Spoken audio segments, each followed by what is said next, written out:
ओम शांति। अॼु मिठा मिठा श्री बाबा ब्रह्मातन द्वारा चवनि था, मीठे मीठे बच्चे तव्हां पंहिंजे स्वधर्म में टिकी करे वियो। ॾिसो, ओम शांति जो अर्थ ई आहे मां आत्मा शांत स्वरूप आहियां। ओम अर्थात मां आत्मा, शांत अर्थात शांति। मुंहिंजी आत्मा जो स्वधर्म छा आहे? शांत। मुंहिंजी आत्मा जे घर जो नाम छा आहे? शांति धाम। मुंहिंजी आत्मा जो पीउ केरु आहे? शांति जो सागर। ॾिसो, पूरो ई ज्ञान हिन ओम शांति में आहे। ऐं जॾहिं बाप जी स्मृति ईंदी त ज़रूरु इहो बि यादि ईंदो न, भई मुंहिंजी आत्मा जो पीउ उहो परम पिता परमात्मा आहे। त बाप छा कंदो आहे? ॿारनि खे वरसो ॾींदो आहे। त बाप पाण खे कहिड़ो वरसो ॾियणु आयो आहे? स्वर्ग जो। ओम शांति अर्थात आत्मा जी स्मृति, आत्मा सां गॾु उनजी स्वधर्म, बाप, घर जी ऐं वरसे जी स्मृति। केॾो सहज आहे न, हिकु शब्द में सभु अची वियो। इन करे बाबा चवनि था, जॾहिं बि ओम शांति चओ त हिन अर्थ सहित चओ कि पाण ओम शांति ॿिए खे छो था चऊं? छो जी हाणे पाण खे ख़ुदि जी, बाप जी, घर जी, वरसी जी सभु स्मृति अची वई आहे। पवित्र दुनिया में वञण जे लाइ हाणे आत्मायूं तयार थी थियनि। इहे आहे अपवित्र दुनिया।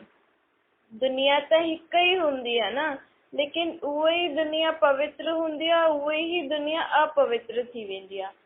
उहा ई दुनिया जॾहिं पवित्र हूंदी आहे त हुते जे माण्हुनि खे छा चइबो आहे? देवी देवता।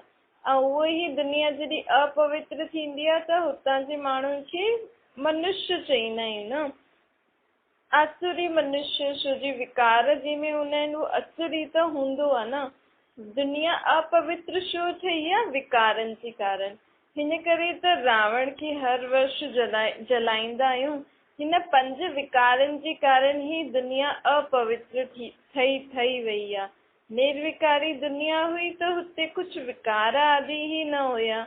हुनखे चइबो आहे स्वर्ग। उहो हुयो परमात्मा राम जो राज्य हुयो न।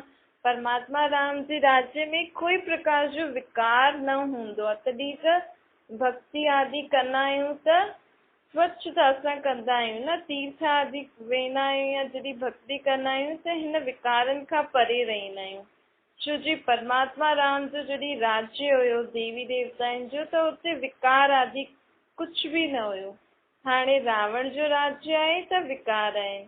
पतित आत्माउनि जी दुनिया आहे। हिनखे चइबो आहे राति जो समय। राति जे समय ई सभु विकार उथल खाईंदा आहिनि। त बाबा चवनि था, हाणे ब्रह्मा जी राति जो समय थो हले। माण्हुनि जे लाइ अञा ताईं ब्रह्मा जी राति हले थी, लेकिन हाणे त जंहिं बाप खे पहचानो आहे, सत्यु की ॾींहं जे लाइ तयारी था करनि, त उहे त ॾींहं जी तरफ़ हली हलिया आहिनि न। इनखे अमृत वेले जो समय चइबो आहे। हाणे अचण वारो आहे ब्रह्मा जो ॾींहुं। हुन में सभी आत्माउनि जी सदगति हूंदी, अर्थात सुख शांति जो वरसो हूंदो। जेके आत्मायूं हुन धर्म में अचण वारियूं आहिनि, हुननि खे सुख शांति जो वरसो कॾहिं मिलंदो आहे? हाणे ई मिलंदो आहे। बाक़ी सभु आत्मायूं शांति धाम में वेंदियूं, हुननि खे शांति जो वरसो मिलंदो। पोइ पंहिंजे समय ते द्वापर युग खां ईंदियूं। बाबा पाण खे अॼु ॿुधाइनि था कि हिन दुनिया में हाहाकार छो थियो आहे। बाबा प्रश्न था पुछनि, दुनिया में हाहाकार छो आहे? छो जी पाप आत्माउनि जी दुनिया आहे न। विकारनि जे कारण सभु असुर थी विया आहिनि, कौड़ी मिसल थी विया आहिनि न। वर्थ नॉट अ पेनी थी विया आहिनि। कोई कम जी चीज न आहे। कोई कम जी चीज न हूंदी आहे त हुनखे छा कंदा आहियूं? आग में जलाए छॾींदा आहियूं। हिन करे हाणे जॾहिं नई दुनिया ईंदी त पुराणी दुनिया जो कुझु बि कम जी चीज न हूंदी। ये शरीर भी तो कोई कम जो न हूंदो न। नई दुनिया में ये पतित शरीर कम ईंदो छा? न। त हिन करे थोरे समय में सभु कुझु पुराणी दुनिया जो जली वेंदो। ये पुराणो शरीर भी जली वेंदो। पोइ हिते ई पाण आत्माउनि खे नयो शरीर मिलंदो, नई चीजियूं हूंदियूं। आत्मा त जली न सकदी है न। आत्मा खे न जलाए सघंदा आहियूं, न डुबोई सघंदा आहियूं। शरीर खे जलाइबो आहे न। त शरीर खे जलाए करे सभु चीजूं जॾहिं जली वेंदियूं त सभु नई चीजूं मिलंदियूं। आत्मायूं पावन ठही वेंदियूं। त आत्माउनि जे लाइ पावन शरीर बि खपे, ओड़ी ही पावन दुनिया भी खपे। ॾिसो बाबा पाण खां पुछनि था, तव्हां पंहिंजे शरीर जी चीजनि जी इंश्योरेंस कराईंदा आहियो, कॾहिं पंहिंजी आत्मा जी इंश्योरेंस कराई अथव तव्हां? न कराई अथव न। छो जी आत्मा खे त कुझु थी ई न सघंदो, जेकी चीज ॾिखाई में न ॾींदी आहे उनखे छा थींदो। शरीर खे ऐं वस्तुनि चीजनि खे, घर आदिनि खे लोग माण्हू इंश्योर कराईंदा आहिनि, छो जी विनाशी चीजूं आहिनि न। ॿारनि खे बाबा सम्झाए थो, बच्चे ये खेल हा, अनादि खेल ठहियल ई आहे। आत्मा त मथां ईंदी आहे न, 5 तत्वनि जी थोरी ठहियल आहे आत्मा। हिन दुनिया में जेकी बि चीजूं ठहियल आहिनि उहे सभु 5 तत्वनि जी सामग्री सां ठहियल आहिनि न। आत्मा त न ठहियल आहे, आत्मा त बिंदी हिकु लाइट आहे जो अखियुनि खां बि नज़र नथी अचे। आत्मा त सदैव आहे ई, लेकिन आत्मा पुण्य आत्मा पाप आत्मा थींदी आहे। विकारी आत्मा निर्विकारी आत्मा थींदी आहे न। जॾहिं आत्मा में 5 विकार ईंदा अथसि त आत्मा विकारी थी वेंदी आहे। पोइ आत्मा में जॾहिं 5 विकार हली वेंदा अथसि, ख़तम थी वेंदा अथसि, त आत्मा निर्विकारी थी वेंदी आहे। ॾिसो विकारनि जे कारण आत्मा जा कैरेक्टर्स ई ख़राब थी विया आहिनि। त बाबा पाण खे हाणे पंहिंजे कैरेक्टर सुधारण लाइ पाण खे शिक्षा थो ॾे। माण्हू जा कैरेक्टर्स केॾा ऊंचा सुठा सुठा हूंदा आहिनि, लेकिन हाणे मनुष्य आत्मा जा कैरेक्टर्स छो बिगड़िया आहिनि? विकारनि जे कारण बिगड़िया आहिनि। परंतु ये कंहिंखे पतो थोड़ी आहे कि विकारनि जे कारण असांजो कैरेक्टर बिगड़ियो आहे। ॻाईंदा बि आहिनि न, पांडव राज्य कौरव राज्य। कौरव राज्य में सभिनि जा कैरेक्टर्स बिगड़ल हूंदा आहिनि, ऐं पांडव राज्य हाणे थो हले। परमात्मा बाप पाण खे पंहिंजो ठाहियो अथई, त इहो आहे पाण सभु आहियूं बाबा जा पांडव अर्थात पंडा। पाण सभु छा था करूं? सभिनि आत्माउनि खे रास्तो था ॿुधाइनि। पंडा छा कंदा आहिनि? रास्तो ॿुधाईंदा आहिनि न। किथां जो रास्तो ॿुधाईंदा आहिनि? परम धाम जो, सतयुगी नई दुनिया जो पाण पांडव रास्तो था ॿुधाइनि। दुनिया में तीर्थ आदि ते त पंडा हूंदा आहिनि, उहो मंदिर आदि जो रास्तो ॿुधाईंदा आहिनि। लेकिन बाबा पाण बाबा जा पांडव आहियूं, पंडा आहियूं, आत्माउनि खे राह ॾेखारींदा आहियूं। छाजी राह ॾेखारींदा आहियूं? परम धाम जी। पोइ सतयुगी नई दुनिया में कीअं वञिणो आहे, हिन जो रास्तो ॾेखारण वारा पाण परमात्मा जा पंडा आहियूं। सभिनि खां वॾो पंडो केरु आहे? निराकार परमात्मा। हुन ई त ब्रह्मातन में अची करे पाण खे रास्तो ॿुधाई। त पंहिंजो छा फर्ज़ु आहे कि ॿियनि खे बि ॿुधाइनि कि कीअं पाण आत्माऊं परम धाम में रहंदा हुआसीं, कीअं पाण हिन सृष्टि ते आयासीं, हाणे कीअं वापसि वञी करे पोइ सतयुगी नई दुनिया में अचिणो आहे। तव्हां आहियो ईश्वरीय बाप जा मददगार। बाबा चवनि था कि हिन खे मां हाणे अची करे गवर्नमेंट स्थापन करी आहे, ईश्वरीय गवर्नमेंट। ईश्वरीय गवर्नमेंट जो में तव्हां सभु ॿार बाप जा मददगार आहियो। गवर्नमेंट छा कंदी आहे? पंहिंजे देश जी लाइ नया नया माण्हुनि जे लाइ नया नया नियम आदि कढंदी आहे। नई नई रीति सां माण्हुनि खे राय, उन्हनि जे लाइ सुविधायूं कढंदी आहे ताकि हिते माण्हू सुख शांति सां रहनि। लेकिन सुख शांति सां रहनि था छा? न, ये त कौरवनि जो ई राज आहे न। असुरनि जे राज्य में छा गवर्नमेंट तव्हांखे सुख शांति ॾींदी? मां हाणे अची करे ईश्वरीय गवर्नमेंट कढी आहे। हिते ईश्वरीय गवर्नमेंट वारा ॿार छा कंदा आहिनि? राम राज्य, मुंहिंजो राज्य स्थापन करण लाइ मुंहिंजा मददगार ठहिया आहिनि। आत्माउनि खे पावन ठाहींदी आहे इहा गवर्नमेंट। सभु गवर्नमेंट वारा कुझु न कुझु कमु कंदा आहिनि न, त इहे ईश्वरीय गवर्नमेंट छा कमु कंदी आहे? आत्माउनि खे पावन ठाहींदी आहे। आत्माउनि खे पावन ठाहे करे देवी देवता पद पाइण जे लाइक़ु ठाहींदी आहे। असां बि ठहूं था ऐं ॿियनि खे बि ठारायूं था। बाबा चवंदा आहिनि कि ॾिसो तव्हां गुप्त गवर्नमेंट वारा आहियो, कंहिंखे पतो बि न आहे कि कीअं छा थो कमु हले। हिन खे गवर्नमेंट बि चई सघंदा आहियूं, त हिन खे बाबा चवंदा आहिनि स्कूल बि चई सघंदा आहियूं। हिते पाण पढ़ाई बि त पढ़ूं था न, मनुष्य का देवता ठहिण जी पढ़ाई बि पढ़ूं था, स्वर्गवासी ठहिण जे लाइ पढ़ाई था पढ़ूं पाण। ॾिसो इहो ड्रामो केॾो वंडरफुल आहे न। सतयुग खां कलयुग ताईं कीअं ईंदो आहे, मनुष्य आत्मा खे पतो ई न आहे। आत्मा स्वर्ग खां चक्कर काटे काटे नर्क ताईं आई आहे, लेकिन आत्मा खे कुझु पतो ई कोन अथसि। त ये सभु चक्कर जो ज्ञान बि पाण खे बाबा ॾींदा आहिनि न, त ये पढ़ाई बि थी वई। ऐं बाबा चवनि था इहो मुंहिंजो धंधो बि आहे। छा धंधो आहे? पतितनि खे पावन ठाहिण जो। तव्हां कुझु बि चई सघंदा आहियो, चाहे धंधो चओ, चाहे पढ़ाई चओ, चाहे गवर्नमेंट हिकु नई दुनिया स्थापन थी करे उहो चओ, कुझु बि चई सघंदा आहियो। जेको तव्हांखे सुठो लॻे उन अनुसार ज्ञान ॿुधो, उन अनुसार बाबा खे सम्झी करे हलो। बाबा चवनि था मां त सभिनि खां वॾो धोबी बि आहियां। धोबी छा कंदो आहे? कपिड़ा धोईंदो आहे। ॾिसो भक्ति मार्ग में चईंदा आहिनि न, मूत पतीली कपिड़े धोए, मां तव्हांजी आत्मा और शरीर ॿिन्हिनि खे धोयां बि थो।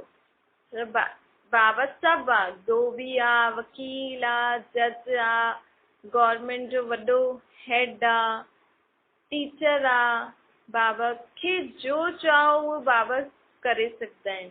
बाबा तव्हांखे हुन रीति सम्झाए सघंदा आहिनि। तव्हांखे जेको बि सुठो लॻे उन रीति बाप जो हिन ज्ञान खे, बाबा जे हिन कार्य खे सम्झी करे हलंदा हलो। ॾिसो लक्ष्मी नारायण स्वर्ग जा मालिक हुया, छो जी पावन हुया न, 84 जन्म वठी करे हाणे पतित ठही आहिनि। तॾहिं त हिन भारत में कृष्ण खे श्याम और सुंदर जे रूप में मञदा आहिनि। उहो ई कृष्ण जी आत्मा जॾहिं पावन हुई त ये दुनिया स्वर्ग हुयो। उहो ई कृष्ण जी आत्मा जॾहिं कारी थी आहे त ये दुनिया नर्क थी आहे। हाणे कृष्ण जी आत्मा कारी आहे, हिन करे हुनखे हिते ई कारे रूप में मञदा आहिनि।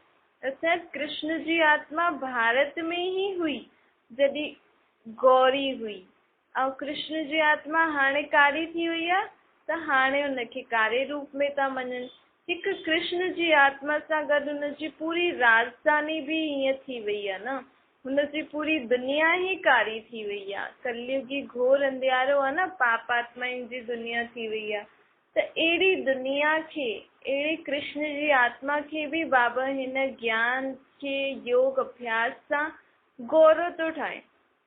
त कृष्ण जी आत्मा सां गॾु हुनजी पूरी राजधानी, पूरो हुनजे धर्म वारी आत्मायूं गौरियूं थी ठहनि। पोइ जॾहिं सभु गौरियूं थी वेंदियूं त दुनिया बि सुठी स्वर्ग थी वेंदी। कृष्ण ई जी आत्मा पंहिंजे अंतिम जन्म में ब्रह्मा जो पाठ वॼाईंदी आहे न, हिन करे ॻाल्हि आहे ब्रह्मा जो राति ब्रह्मा जो ॾींहुं।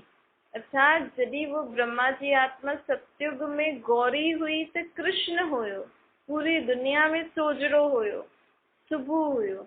उहो ई आत्मा जॾहिं द्वापर युग में ईंदी ईंदी कारी थी वई त पोइ राति शुरू थी वई, दुनिया जी ही राति शुरू थी वई न, दुनिया में ही दुख शुरू थी वियो। त कृष्ण जी आत्मा जो केॾो वॾो पार्ट आहे न, छो जी परमात्मा हिन धरती ते पालना करण लाइ न ईंदो, उहो सदैव परम धाम में रहण वारो आहे। हुनखे, हुनजे कार्य खे, हुनखे सभिनि खां पहिरियों सम्झण वारी कृष्ण जी आत्मा हुई। हिन करे माण्हू कृष्ण खे भॻवान जे रूप में मञदा आहिनि। छो जी परमात्मा खां पोइ कंहिंजी आत्मा वॾी आहे? कृष्ण जी आत्मा। लेकिन हाणे उहा ई आत्मा कारी थी वई आहे, उहो बि गौरी ठहण लाइ परमात्मा खां इहे ज्ञान ॿुधे थी, परमात्मा खे यादि करे थी। ॾिसो इहा दुनिया त हिकु ई आहे न, हिकु ई दुनिया नई हुई, हाणे उहे ई दुनिया पुराणी थी आहे। त बाबा हिन जो उदाहरण ॾियनि था कि जीअं नंढो ॿार पहिरियों बचपन में नंढो हूंदो आहे, ॿार छोटेपन में नंढो हूंदो आहे न, वॾो थींदो वेंदो त ॿुढो थींदो वेंदो। आहे त उहो ई न, पहिरियों बचपन हुयो, पोइ विच में थोरो वॾो थियो, पोइ वॾो, हाणे ॿुढो थी वियो आहे। ईअं ई दुनिया बि आहे त इहे ई, लेकिन इहे पहिरियों नई हुई, हिते सभु चीजूं नयूं हुयूं, हाणे उहे चीजूं पुराणियूं थी वियूं आहिनि। त वापसि की हिनखे नयो ठाहिण लाइ केरु आयो आहे? बाबा। एॾी विशाल वॾी दुनिया खे नयो ठाहिण जो कमु कोई हितां जी गवर्नमेंट थोड़ी करे सघंदी आहे? करे सघंदी आहे? ॾिसो गवर्नमेंट कमु शुरू कंदी आहे त पूरो करण में केॾो समय लॻाईंदी। त पूरी दुनिया खे नयो ठाहिण, पूरी विश्व जी आत्माउनि खे पावन ठाहिण कोई वॾे वॾे महात्माओं सन्यासियुनि जो कमु थोड़ी आहे कि उहो पूरी दुनिया जी आत्माउनि खे पावन ठाहिनि। ॾिसो माण्हू त उन्हनि खे गुरु सम्झी करे पूछदा आहिनि, भई इहो असांखे सदगति जो रास्तो ॿुधाईंदा, पावन ठहिण जो रास्तो ॿुधाईंदा। परंतु खुद ही वञी करे गंगा स्नान आदि था करनि, खुद ही भगवान जो जाप था जपनि, भगवान की यादि था करनि। हिन जो मतिलब कि उहे अञा ताईं खुद ही पावन था ठहनि, खुद ही पावन न आहिनि पूरी रीति सां, त असांखे छा ठाहींदा? ये बाबा साहब पाण खां प्रश्न था पुछनि कि अगर दुनिया जा एॾा वॾा वॾा गुरु पंडित आदि तव्हांखे पावन ठाहिनि, अगर वो जिम्मेवारी खणनि, लेकिन वो तो खुद ही गंगा स्नान करण था वञनि न, त उहो कीअं दुनिया खे पावन ठाहींदा? हितां जी गवर्नमेंट कीअं दुनिया खे नयो ठाहींदी? कंहिंजो बि केर बि हिन दुनिया खे बि नयो न ठाहे सघंदो आहे, न ही आत्माउनि खे पावन ठाहे सघंदो आहे, सिवाय हिक परमात्मा जे। त उन कार्य में पाण मददगार ठहिया आहियूं बाप जो। त जॾहिं इहो निश्चय थी वेंदो कि बरोबर मां आत्मा बाप खे पहचानियो आहे, बाप जे यथार्थ नाम रूप देश काल खे पहचानियो आहे, हाणे बाबा जे कार्य में मां बाबा जी मददगार आहियां, त तव्हांखे उथंदे वेहींदे खाईंदे पीअंदे सदा नशो हुजणो खपे कि मां कंहिंजो ॿार आहियां, कंहिंजे कार्य में हाणे मददगार ठहियो आहे, इन दुनिया खे वापसि खां नयो ठाहिण जे लाइ मददगार आहे। हुन जे लाइ करणो कुझु बि न आहे। जीअं माण्हू त कुझु नयो ठाहींदा आहिनि त केॾो बिज़ी रहंदा आहिनि, पाण खे कंहिंमें बिज़ी रहणो आहे? बाबा सां गॾु, बाबा जी यादि में रही करे सभु कर्म करणो आहे। उथंदे वेहींदे खाईंदे पीअंदे मां आत्मा कंहिंसां गॾु आहियां? निराकार परम पिता परमात्मा सां गॾु आहियां। तॾहिं तव्हांजी यादि सां ई दुनिया पावन थींदी, छो जो हिते कोई शरीर जो एॾो कमु न आहे, न ही कोई हिंसा आदि जो कमु आहे। माण्हू त ॿिए देश में चढ़ाई करण लाइ लड़ाई आदि कंदा आहिनि न, नयो कुझु ठाहिण लाइ केॾो बिज़ी रहंदा आहिनि, लेकिन हिते कोई असांखे लड़ाई आदि बि न करणी आहे कि भई हाणे असांखे स्वर्ग स्थापन करणो आहे, इहे सभु ख़तमु करो, न, हिंसा जी कोई ॻाल्हि कोन्हे। ऐं न ही हिते कोई हिन शरीर सां कोई प्लान आदि ठाहिणो आहे या कोई कंस्ट्रक्शन आदि करणो आहे, न, सिर्फ़ु छा करणो आहे? पंहिंजे पाण खे आत्मा सम्झी करे बाप खे यादि करणो आहे, पंहिंजे गुणनि खे संस्कारनि खे दैवी ठाहिणो आहे, दैवी गुणनि जी धारणा करणी आहे, दैवी संस्कार धारण करणो आहे। हिन में ई सॼो ॾींहुं बिज़ी रहो, पर शरीर सां कमु कंदा रहो, लेकिन हिते कंहिंखे सुधारणो आहे? कंहिंजा कैरेक्टर सुधारणा आहिनि? आत्मा जा कैरेक्टर सुधारणा आहिनि। हिते आत्मा परमात्मा खे यादि करे पंहिंजे सर्व संस्कार सुधारे थी, पंहिंजे पाण खे संपूर्ण निर्विकारी ठाहे थी, सर्व कर्म बंधननि खां मुक्त थियणो आहे। पंहिंजी जन जन्मांतर जा जेका बि हिसाब किताब आहिनि दुनिया में आत्माउनि सां, पंहिंजा पाण खे थोड़ी पतो आहे कहिड़े जन्म में पाण कंहिंसां कर्म करे आयासीं, कहिड़ो कीअं कर्म करे आयासीं, लेकिन बाबा जी यादि सां कोई बि केतिरो बि ग़लति कम बि करे आया हूंदासीं न, त उहो सभु चुकतो थी वेंदो, छो जी परमात्मा त सभिनि आत्माउनि जो पीउ आहे न, हुनखे त पतो अथसि कि हिन आत्मा जो हिन सां हिसाब किताब अथसि, त अगरि इहे मूंखे हीअं यादि कंदो त उहो चुकतो थींदो। उहो बाप जो कमु आहे, कीअं चुकतो थींदो? तव्हांखे त सिर्फ़ु बाबा चए थो मूंखे यादि करो, बसि एतिरो ई त कमु करणो आहे। तव्हांखे हंस ठहिणो आहे, हंस सरकार जो कंहिंखे दुख न ॾे, इहो बि पाण खे ध्यानु रखिणो आहे। जॾहिं हाणे पाण जे कैरेक्टर सुधारूं था, त भले पहिरियों पाण कंहिंखे कुझु बि चयोसीं, कहिड़ो बि दुख ॾिनोसीं, कहिड़ी बि बुराई हुई, लेकिन हाणे ध्यानु रखिणो आहे कि मूंखे कंहिंखे दुख बि न ॾियणो आहे, मन सां बि कंहिंजे लाइ बुरो न सोचणो आहे। त इन रीति पाण खे सुधारणो आहे। इहे ई बाप जी मददगार आहे। हिन रीति ई पाण बाप सां गॾु नई दुनिया जी स्थापना करे सघंदासीं। बाबा चवनि था, ॾिसो देवी देवताउनि जी आत्मायूं केॾी शुद्ध हुयूं न, हुननि जो शरीर रूपी कपिड़ो बि ॾाढो सुठो हुयो। हाणे हिन पतित दुनिया में तव्हांजा शरीर रूपी कपिड़ा बि केॾा किना अथव न, हाणे हिन छीची कपिड़नि खे उतारे करे पाण खे वञिणो आहे पहिरियों पंहिंजे घर, पोइ अचिणो आहे सतयुगी दुनिया में, पाण खे नयो शरीर रूपी कपिड़ो मिलंदो। बाबा स्थूल कपिड़ा त मिलंदा ई सही, लेकिन पाण खे बुद्धि में छा रखिणो आहे? हाणे इहा आत्मा जो जेको छीची कपिड़ो आहे हिनखे छॾे करे असांखे पावन ठही सतयुगी दुनिया में शरीर रूपी नयो चोलो वठिणो आहे, नयो कपिड़ो वठिणो आहे। 84 जन्म वठी करे मां आत्मा बि मेरी थी वई आहियां, त इहो चोलो बि मेरो थी वियो आहे। भल इहो चोलो पाण हर जन्म में अहिड़ो न वठंदा आहियूं, लेकिन तत्व त उहो ई हूंदा आहिनि न, उन ई तत्वनि सां त पंहिंजो चोलो ठहे थो। त तत्व बि त केॾा पतित थी विया आहिनि न, अॼुकल्ह कीड़ा आदि भाॼियुनि में कीड़ा था निकिरनि न, कोई स्वाद ई न आहे। त उन रीति पंहिंजो शरीर बि त ईअं ई आहे न, पाणी में, चीजुनि में, हवा आदि सभु कहिड़ी प्रदूषित थी वई आहे न, मतिलबु पॉल्यूशन थी वियो आहे, दूषित थी वई आहे। त हिन करे पंहिंजो शरीर बि ईअं थी वियो आहे। त बाबा चए थो हिन पुराणे छीछी चोले खे छॾे करे हाणे पाण सत्युगी दुनिया में नयो गुल गुल वाह वाह शरीर रूपी चोलो वठंदासीं। त अहिड़ी अहिड़ी ॻाल्हियूं सोचो त तव्हांजे मन में पुराणियूं किचड़ पटी जो बि ॻाल्हियूं हूंदियूं न उहे निकिरंदियूं। छोजी बाबा चवनि था ॾिसो अंत समय माण्हू खे छो दुख थींदो आहे, पीड़ा थींदी आहे, छोजी हुननि जे मन में ॾाढी किचड़ पटी हूंदी अथनि, फालतू ॻाल्हियूं हूंदियूं अथसि, त उहे सभु यादि ईंदी वेंदियूं आहिनि। त अंत समय जॾहिं उहे यादि ईंदियूं आहिनि, सभु पंहिंजे साम्हूं ईंदियूं आहिनि, हिसाब किताब चुकतो करणु, त आत्मा खे ॾाढो दुख थींदो आहे। ऐं उहो भॻवान खे चाहे बि त यादि न करे सघंदी आहे। चईंदा आहिनि न अंत समय भॻवान जो नाम जपो, राम राम जपो, पर पूरो जनम त तव्हां जपियो न, ऐं कर्म कंदा वियो कुझु बि भॻवान खे न ॿुधायो, अंत समय पाण खे थोरी ईअं ई भॻवान जी यादि ईंदी, उहे ई सभु कर्म यादि ईंदा आहिनि जेका पाण करे आया आहियूं। हिन करे बाबा चवनि था पंहिंजी दिलि खे साफ़ रखो, रोज़ पंहिंजो पोता में जेकी बि मन जी ॻाल्हियूं अथव, जेके बि मन में ॻाल्हियूं अथव उहे सभु बाप खे ॿुधाईंदा रहो। त हिन सां छा थींदो, पंहिंजो आत्मा जो मन हल्को थी वेंदो, ऐं बाप जी यादि तव्हां सहज करे सघंदव। छोजी मन में ॿी कोई ॻाल्हि न हूंदी न, सभु कुझु त बाप खे ॾेई छॾियो, त पंहिंजो मन हल्को थी वेंदो, त बाप जी यादि आसान थी वेंदी, ऐं अंत समय बि पाण बाप की यादि करे सघंदासीं। त ईअं जॾहिं हाणे खां ई अभ्यास विझंदव, तॾहिं तव्हांजो अंत समय सुठो भॻवान जी यादि में वेंदो। ऐं चईंदा आहिनि न अंतकाल जो जेको जेको सिमरंदो आहे पोइ हुन रीति ई बार बार हुनखे जनम मिलंदो अथसि।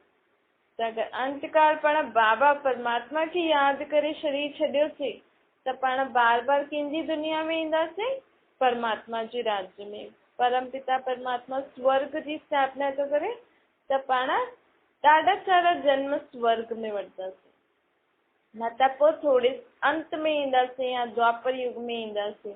हिन करे बाबा चवनि था कि बच्चे ॾाढो ध्यानु रखिणो आहे, कोई बि इच्छा आदि न हुजणी खपे तव्हांजे मन में। हाणे हिन गंदी पतित दुनिया में छा इच्छा रखणी न, हिते त सभु आहे ई गंदो छी छी। हाणे पाण खे त कहिड़ी इच्छा रखणी आहे कि मूंखे जल्दी जल्दी पंहिंजी आत्मा खे पावन ठाहिणो आहे, शुद्ध ठाहिणो आहे, पंहिंजे मन जे वीचारनि खे, पंहिंजे बोल खे, पंहिंजे कर्मनि खे, पंहिंजी दृष्टि वृत्ति कृति सभु पाण खे शुद्ध ठाहिणो आहे। इहो ई सॼो ॾींहुं ओनो रहणो खपे पाण खे। कोई स्थूल चीजुनि जी इच्छा, मूंखे हीअं खपे, मूंखे हीअं करिणो आहे, इहे सभु हाणे सतयुग में कंदासीं। हिते कोई बि इच्छा आदि न रखो। ॾिसो हिन दुनिया मायावी दुनिया, विकारनि भरी दुनिया में कोई इच्छा बि रखंदव त धोखा केॾा आहिनि अॼुकल्ह दुनिया में। कुझु बि करण खां पहिरियों माण्हू खे केॾो सोचणो थो पए न, चीजूं बि त सभु मिलावटी ईअं ई थी मिलनि। त हिन करे बाबा हाणे आयो आहे, पाण खे चए थो जेतिरो साधारण रीति रहंदा ओतिरो सुठो आहे। पवित्र रहो, बाप की यादि करो, दैवी गुणनि जी धारणा करो। हिन डीपी छीछी डर्टी दुनिया में कोई आश न रखो, पवित्र रहो। विश्व जी बादशाही तव्हांखे मिले थी त हुनमें मुख्य पवित्रता ई आहे। पतित पावन बाप तव्हांखे चए थो न, ॾिसो गांधी जी बि त चईंदो न, पतित पावन अच, असांखे अची असांजे लाइ पावन दुनिया जी स्थापना करो। छो जो बाप कॾहिं करे वियो हुयो, तॾहिं त माण्हू हुनखे यादि कंदा अथसि। ऐं हिस्ट्री त रिपीट थींदी आहे, जीअं पहिरियों हुयो, अॼु खां 5000 साल बि पाण ईअं ई मुरली पिया ॿुधूं, ईअं ई बाबा खां ज्ञान पिया ॿुधूं बाबा जो। हाणे 5000 साल खां पोइ बि ईअं ई कंदासीं। त हर 5000 साल में सभु कुझु रिपीट थींदो ई आहे, इहो कुझु नयो न आहे। त ये सभु ॻाल्हियूं जॾहिं पाण ॿुधी में रखंदासीं त पाण खे कहिड़ी बि ॻाल्हि में दुख न थींदो।